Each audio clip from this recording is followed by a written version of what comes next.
Hey, what's going on, everybody? Cause I'm a Fury. I'm back. It's been a while, and as you can see, I'm not a full-time YouTuber. I'm a full-time worker, who just happens to like video games. And I've been gone because I actually took on more work. So I'm working 12-hour shifts. It's things that Papa wants that Papa needs to get. You know, and that's where I've been. So let's get into what I'm here about. And as you can see, it's based off of what you see on the screen here. And that is from a Forbes article saying the Nintendo Switch is becoming too beloved for third parties to ignore. And I'm going to read that to you by Paul Tassi. And I quote, let's get to this. At this point in its life cycle, the Nintendo Switch is essentially the Dwayne "The Rock" Johnson of video game consoles. Everybody loves it. It can charm even the biggest of skeptics, and you might seriously consider electing it president in 2020 if that were possible. The Switch, after a few lingering launch issues, is now the system everybody can't stop gushing about, whether it's resparked their love for gaming or changed the way they want console gaming to work as a whole from now on. The love has not gone unnoticed from publishers, it seems, and now we're starting to see some changes in their tune. Recently, EA spoke about the Switch during its earnings call, becoming essentially more like Ubisoft in their view of Nintendo's future prospects. "We feel really good about it," said CEO Andrew Wilson of EA. "We have tremendous relationship with Nintendo and have done so for many years, and are excited by the fact that they have come out very strong and are bringing a whole new player base into the ecosystem. We continue to be bullish on it and are looking at other titles that we might bring to the Switch." Now, you see this here? Now, this is right here where it stopped at. This is where the ass kissing is going to end from Forbes. Now, let me get to the rest of it. As Arcal Online points out, continues to be bullish may just be a stretch, considering that back in November, EA CFO Blake Jorgensen was more muted on the system's prospects, saying, "It's an interesting device. I can't predict how broad it's going to be. Will people be interested in a portable device alongside their regular portable device that they already have today?" Some healthy skepticism warranted at the time, given what has just happened with the Wii U. We all know how that ended. And the concept of Nintendo releasing another portable focused piece of hardware alongside the one they already had, which I said, the 3DS, did seem odd, but now we're in a much different place with everyone singing the Switch praises. Oh, hold up. Everybody's singing the Switch praises. There are many people like me, but now, like I'm saying, the ass kissing begins to end here. Alright? Let's finish with this before I really lay into what I want to say. But the issue with the idea that third party may be more interested in returning to Nintendo hardware is that it's an entirely new problem to solve compared to Xbox, PlayStation, and PC. We've seen developers express interest in bringing their games to the Switch, but Blizzard, for example, said that Overwatch couldn't make it to the system because it would be running at a spec far lower than what they're comfortable with. All the enthusiasm aside, there are still very technical limitations in place, very real technical limitations in place. We may be entering a Wii-like situation for third-party publishers here. The Wii was a blinded success for Nintendo, which made publishers want to bring their games to the console, but ultimately, Wii ports of a bigger games usually sold far less than their counterparts on other hardware, despite the Wii's unmatched install base. The Wii had 100+ million sales, and it still couldn't sell third-party games because they sucked. All right, they looked bad. They played awkward compared to the other version counterparts. Yes. So perhaps when it comes to the Switch, there will be solutions. There may be solutions that are somewhere in the middle. Dramatically stripped down versions of games that will work on the Switch, but not very well, may not be the answer. Perhaps there will be more effort into developing titles or versions of existing titles for the Switch that are more involved than straight ports. We're sort of seeing this with EA's FIFA coming to the Switch, for instance. But still, more effort means more money, so it could be tough regardless. I'm going to explain what that means in a moment too. More than the Wii, however, third-party games have a very specific appeal on the Switch because of the portability of the system.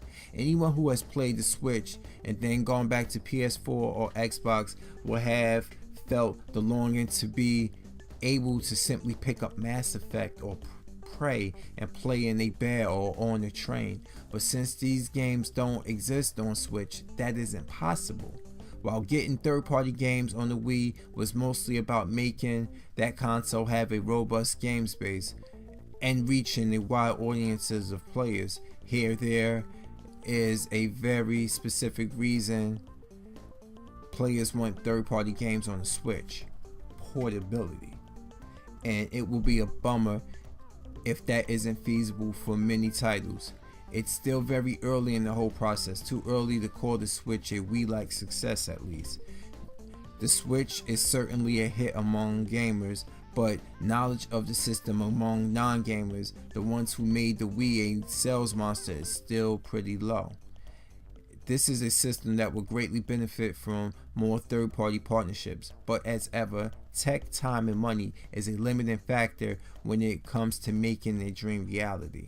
It's nice that EA is saying nice things about Nintendo, but it's going to take a lot of work into sustainable third-party ecosystem on the platform. Here's to hoping they can succeed in doing so. I'm going to break this down almost paragraph by paragraph. Alright? Now, the first paragraph now saying, at this point in this life cycle, the Nintendo Switch is essentially the Dwayne "The Rock" Johnson of video game consoles. Bullshit. It's not that popular. Like I've said, when you don't have some, like I've said before in past videos, you can check them out if you want. If you don't, I'm gonna tell you now anyway. If you put out a new console and you don't put out enough of it, of course it's going to be a hit. Of course people are gonna want it. People are gonna scoop it up, and it's going to be successful until you have enough of them on the shelf where people can just basically be like, you know, I'm in a rush, I'll come back and get it some other time. Or, let me check my bank app on this phone. I mean, on this Apple Watch. It's not an Apple Watch, it's Fitbit, but I'm giving you an example. I don't have enough money for it. I'll come back next week for it. It's going to be here, right? It's not like compared to now where you like, you know what? Hey, oh shit, I gotta get this now. Y'all got it in the stock?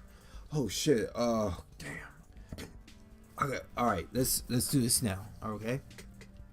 Once we put some on the shelves, we'll really see how sustainable and how popular this console really is. Now, they said that this, in the next paragraph, they said that the Switch had a few lingering launch issues. Yes, we've seen the painful launch videos. We've seen the Joy-Con issue. We've seen the scratching up of the cheap ass $60 dock. Plastic scratches the screen up. A few lingering launch issues, my ass. These things got the potential to keep happening, okay? But anyway, they saying that publishers, next paragraph, they saying that publishers are trying to change their tune, but further down they kind of contradict themselves, because herein lies the problem. You know, we got EA talking about, you know, them and Ubisoft kind of got a mutual interest in the system now, and they feel really good about it.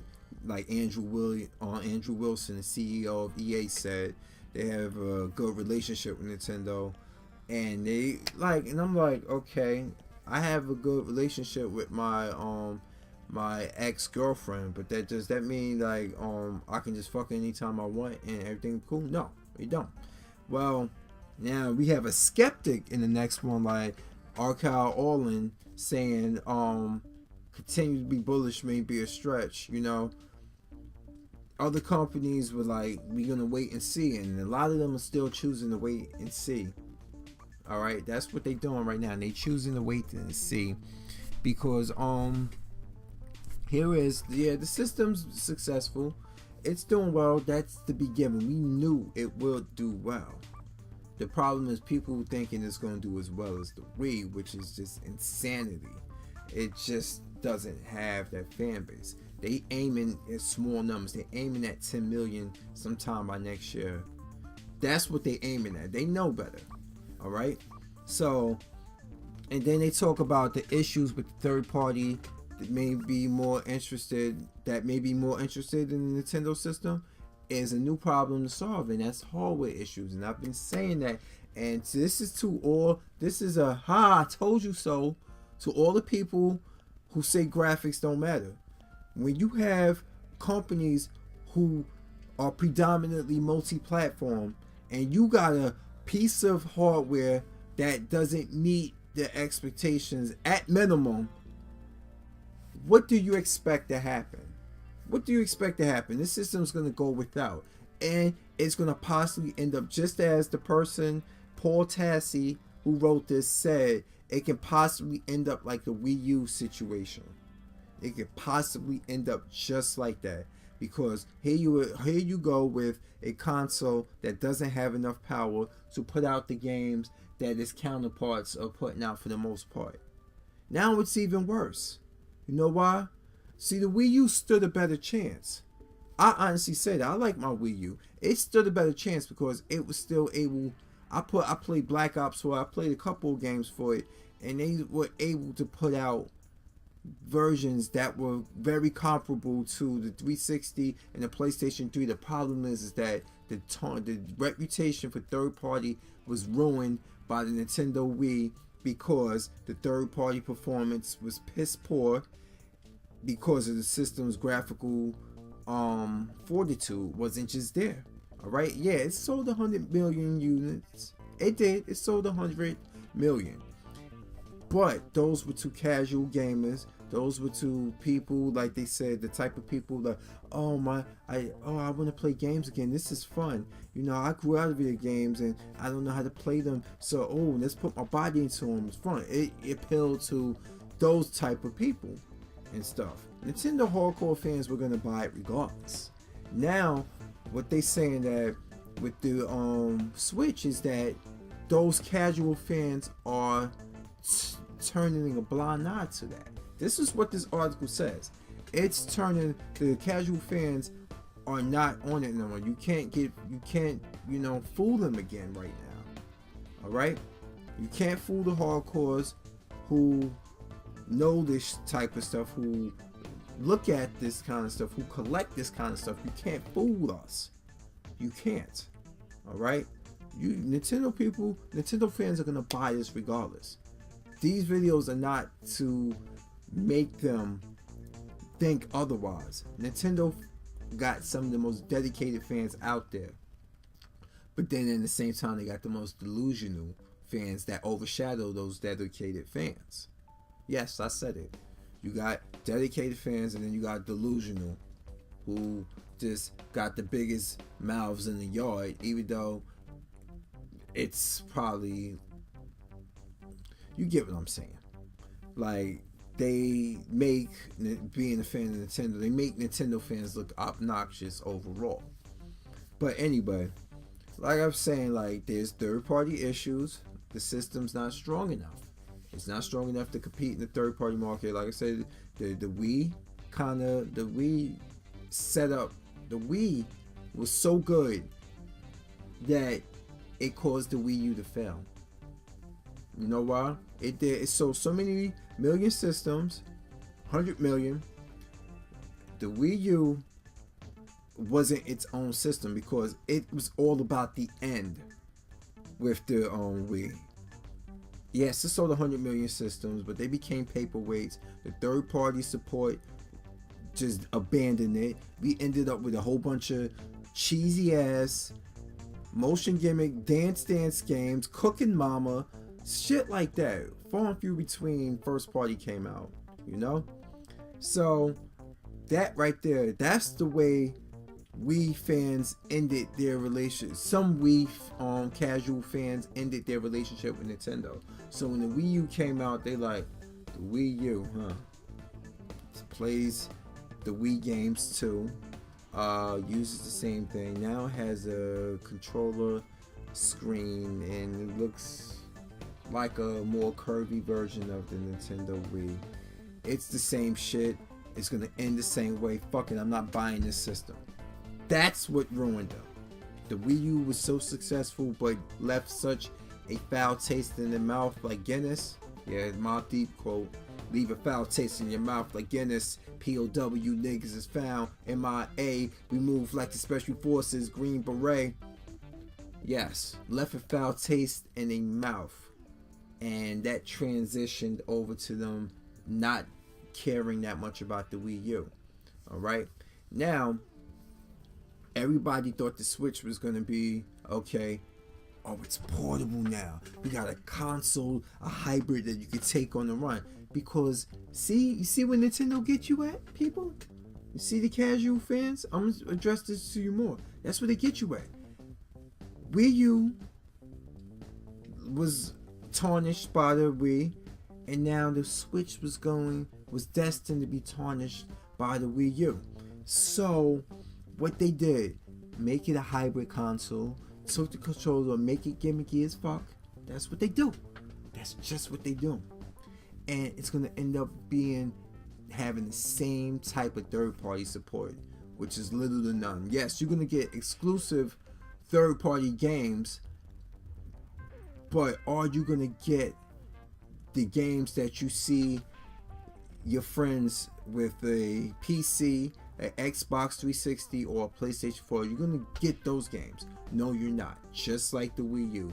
So it might just be more of the same. Like I said, Nintendo fans who hardcore are gonna buy it anyway. They support their company. Like I said, dedicated fans fucking overshadowed and out verbalized by a bunch of obnoxious fans. That's what it is. But as you can see, it's going to have the same type of issues potentially. And that potential is becoming far, far more possible.